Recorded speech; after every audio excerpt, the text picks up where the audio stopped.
हमारी संस्कृति, हमारे संस्कार सदा रहें हमारे साथ। सब्सक्राइब करें तिलक। मैं मोहग्रस्त हो गई हूँ। मुझे अपना पुत्र अपने पास, अपनी गोद में चाहिए। और उसकी सुरक्षा? क्यों?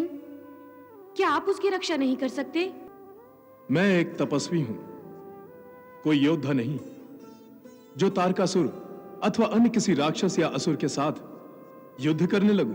अपने पुत्र की रक्षा मैं स्वयं कर सकती हूँ और करूंगी। मैं जा रही हूँ महादेव। देवी पार्वती सुरगंगा से अपने पुत्र को लेकर कैलाश जाना चाहती है, किंतु अपने पुत्र के साथ नहीं, पुत्र के बिना कैलाश पहुंचेंगी। इसी अवसर की मुझे प्रतीक्षा थी गुरुदेव। अब शिव पुत्र मेरे हाथों से नहीं बच पाएगा। महापराक्रमी तारकासुर की पत्नी की आंखों में आंसू। ये आंसू तो विवशता के हैं मैया। मैं जानती हूँ मेरे पति विनाश के मार्ग पर जा रहे हैं, परंतु मैं उन्हें रोकने में असमर्थ हूँ माता। पुत्री, हम सोए को जगा सकते हैं। जो जाग रहा है उसे जगाना पत्थर में कमल उगाना है। क्या तारकासुर को समझाने के प्रयास नहीं किए गए?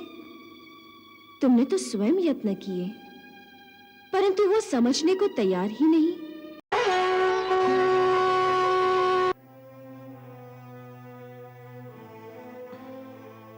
नहीं देवी, ये मोह माया आपको शोभा नहीं देता। एक बार इसमें फंस गई तो फिर फंसती ही चली जाएंगी। इसे छोड़िए। यदि पुत्र से मोह रखना है तो अनासक्त होकर मोह रखिए। इस प्रकार किसी के लिए व्याकुल होना और अश्रु बहाना यह कैलाश वासियों में कभी देखने को नहीं मिलता। प्रभु, आपको जो कहना है कहिए। हाँ, मैं मोहग्रस्त हो गई हूं। मुझे अपना पुत्र अपने पास, अपनी गोद में चाहिए। और उसकी सुरक्षा? क्यों? क्या आप उसकी रक्षा नहीं कर सकते? कर सकता हूं, किंतु उसके लिए मुझे कैलाश का द्वारपाल बनकर रात दिन उसकी पहरेदारी करनी होगी।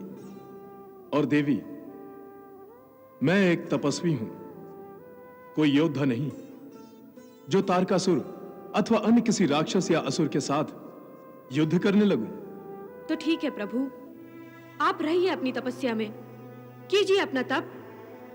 अपने पुत्र की रक्षा मैं स्वयं कर सकती हूं और करूंगी।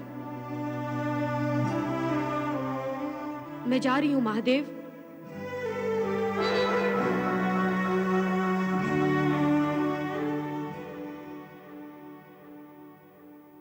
क्या कह रहे हो गुप्तचर? गुरुदेव, सत्य कह रहा हूं।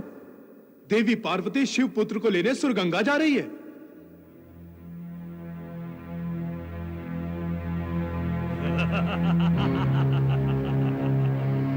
मां की ममता जागी तारक, मां की ममता जागी। हाँ गुरुदेव, उसके साथ साथ मेरे भाग्य भी जागे। देवी पार्वती सुरगंगा से अपने पुत्र को लेकर कैलाश जाना चाहती है, किंतु अपने पुत्र के साथ नहीं, पुत्र के बिना कैलाश पहुंचेंगी। इसी अवसर की मुझे प्रतीक्षा थी गुरुदेव। अब शिव पुत्र मेरे हाथों से नहीं बच पाएगा। नहीं तारक, तुम देवी पार्वती के सामने नहीं जाओगे। वो क्यों गुरुदेव? क्योंकि तुम्हारे दोनों पुत्र विद्युन्माली और विशालाक्ष ये यश कमाना चाहते हैं। युवराज विद्युन्माली और विशालाक्ष,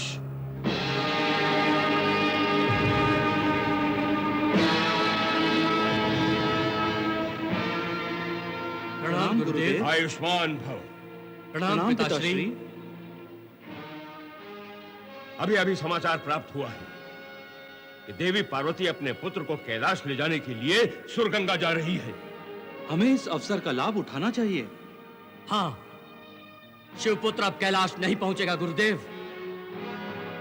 तुम्हारे पिताश्री का काल है वो शिवपुत्र।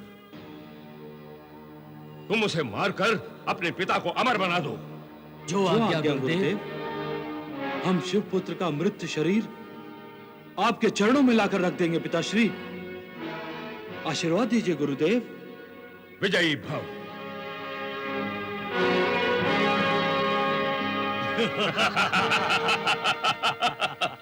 रक्षा करो गंगा मैया, मेरे पुत्रों की रक्षा करो। मेरे प्राणेश्वर को सद्बुद्धि दो माता। उन्हें ईश्वर की शक्ति से टकराने से रोको माता, उन्हें रोको।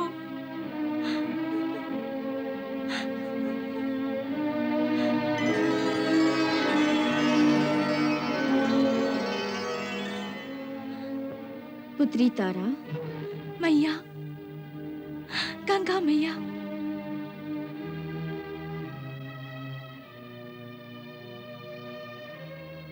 महापराक्रमी तारकासुर की पत्नी की आंखों में आंसू। ये आंसू तो विवशता के हैं मैया। मैं जानती हूँ मेरे पति विनाश के मार्ग पर जा रहे हैं, परंतु मैं उन्हें रोकने में असमर्थ हूँ माता।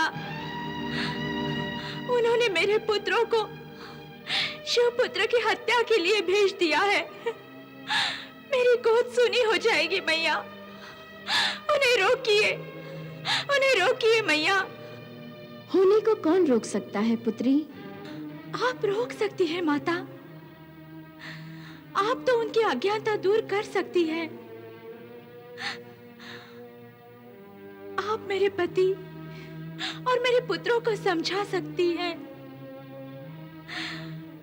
मृत्यु पर विजय पाने के विचार से वो बहुत बड़ा पाप करने जा रहे हैं। उन्हें रोकिए मैया, उन्हें समझाइए। पुत्री, हम सोए को जगा सकते हैं। जो जाग रहा है उसे जगाना पत्थर में कमल उगाना है। क्या तारकासुर को समझाने के प्रयास नहीं किए गए? तुमने तो स्वयं यत्न किए, परंतु वो समझने को तैयार ही नहीं। क्या वो नहीं जानता कि मृत्यु अटल है? मृत्यु एक ऐसी होनी है जिसे अनहोनी नहीं बनाया जा सकता। फिर भी वो अपनी हट पर अटका हुआ है। यदि ऐसा ही रहा तो असुर कुल का विनाश निश्चित है। मैं जानती हूँ मैया, मुझे आपकी सहायता चाहिए। मेरी नहीं, तुम्हें परमेश्वर की सहायता चाहिए पुत्री। जब तक वो परमेश्वर की शरण में नहीं जाता, उसका उद्धार नहीं होगा।